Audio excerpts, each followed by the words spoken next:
Hey there, it's Yasser from ClickUp, and welcome to the construction template.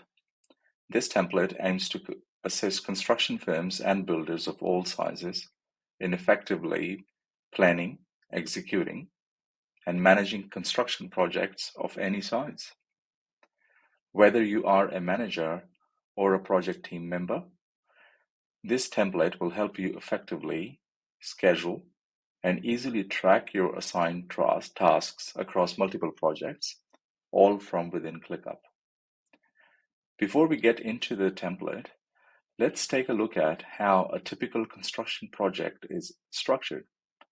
For example, we would like to show you what are the key phases and what are the key activities on those phases typically in a construction project. So typically a construction project would contain three main phases. You have pre-construction, construction, and post-construction phases. Pre-construction phases are all the activities that need to take place before the field work can begin on site. That may include land acquisition, may include contracts, your permits, and sourcing and activities like that are typically performed from the office. Once all these activities are completed to, or at least to a certain extent, activities on the site can begin. That is what we call the construction activities. That's where you will start preparing the site, you would start receiving the material, you will schedule contractors and labor to arrive and finish their work, and all the QA and OH&S activities that you may have to manage on the site. After the construction is finished, we enter into the post-construction phase that contains some of the pre-handover, then handover, and post-handover activities that may include some warranty or ongoing maintenance contracts and things like that.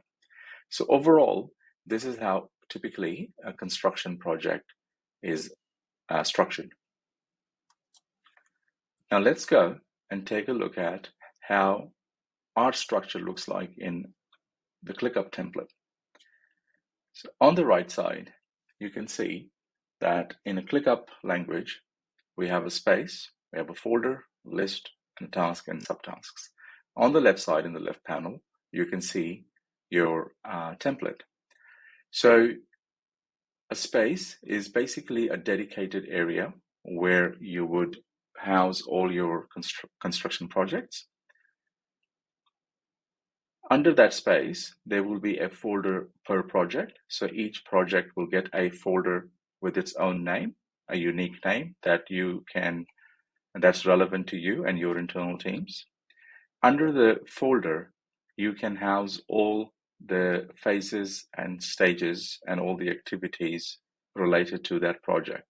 So each list will house a particular activity or activities related to a particular phase. And tasks and subtasks are then assigned to individuals to complete. Now, coming across onto the left side, so this is your space, a construction project space. That's your folder, and the naming of it is completely up to you. Just make it relevant to you and your team. And if possible, keep it consistent. So as you add more project, if, for example, if you've got an internal project numbering scheme, and if you want to rename, if you want to name your folders according to that, so just make sure that all your projects are named by the same structure. Under each folder, there are 4 lists. So one is called project info. The project info basically contains the header information of the project. Then you have pre-construction, construction, and post-construction activities. So each of this list actually contains all the relevant activities for that particular phase. The project info list contains one task, and that task essentially contains all the information that remains at the header level of the project. The project manager would typically come in here and make sure that the overall status is up to date, and if there's any other field that needs to be updated, that the executive management can take a look as well. Now that we understand how it's structured, let's go and take a look at some of the powerful views that you have available. At the space level, this is usually for the executive or the vice president's level, or directors, people who are managing or are responsible for the entire portfolio of the projects. So this is where they will come in, and there's a view that is showing them a summary per project, and they can definitely very easily look at what is going on. This is grouped by the tracking field. So they see that in this case, this task is at risk. So in this case, you can quickly go and contact the project manager and find out what is going on. That view is quite critical, particularly if you are managing a large portfolio of projects. Then we have the Gantt chart. The Gantt chart is quite powerful, particularly in the construction industry. These arrows, they are showing, or they represent dependency. So in this case, your structure task is dependent on the design spec task. So by that, basically, what that means is that if you move one task, then all the dependent tasks can be rescheduled automatically by the same amount of time. This definitely helps if you are doing a project plan, and if there is a delay in any of the activity, then you can determine the impact to the end line by just that additional delay to one activity. So quite a powerful tool there. If we go one level down, this is where the project managers will live, because we are now going at the project folder level. So this information is actually at a specific project level. So one of the very popular and quite effective tool is the timeline view. This timeline view, on the left side, as you can see, the activities are grouped by the stages. You can change the activities by any other value that's available here.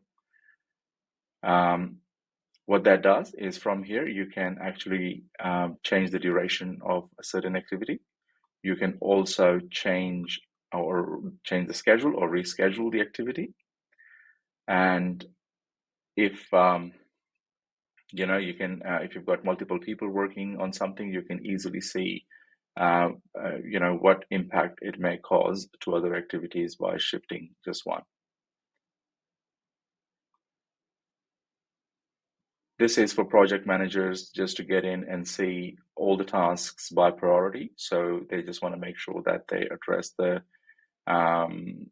ones that are a high priority or critical priority before they go into the tasks that haven't been prioritized yet. The board view is quite powerful because it gives you that if you group it by due date, it gives you that 7-day lookout, and that is very easily to plan your team's day, and you can schedule things across if you want. So that is quite an easy thing to do in ClickUp. So let's do that, and there it is. If you are a project manager, you're also interested to see, how is everything going. So this is your comprehensive view of all the tasks that are living across all these lists. So you can see it here globally, and you can take some global actions if you like right from here. And going down one level, if you want to go to a particular list level, that will then only show you, in this case, for example, all the pre-construction activities. So the tasks here are again targeted at people who are owning these activities at that level.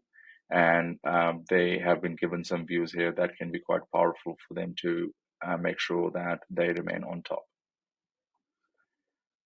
Now that you have the template, let's go and see what you need to do to localize this, and so you can start working on it.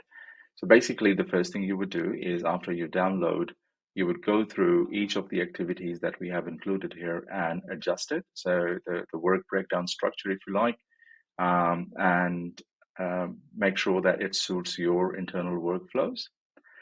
Also take a look at the views that we've given you. So either optimize, if you need to add an additional filter, or if you need to create a brand new view that suits your unique requirements, do that. Once you finalize that, then create a template.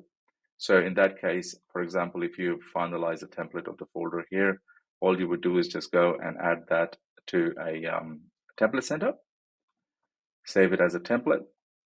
Once you save it as a template, after that, you can easily reuse that template to create brand new projects, and everything will come across pre-built for you. I hope you enjoy this, and I hope you have a lot of success with this. All the best. Thank you very much.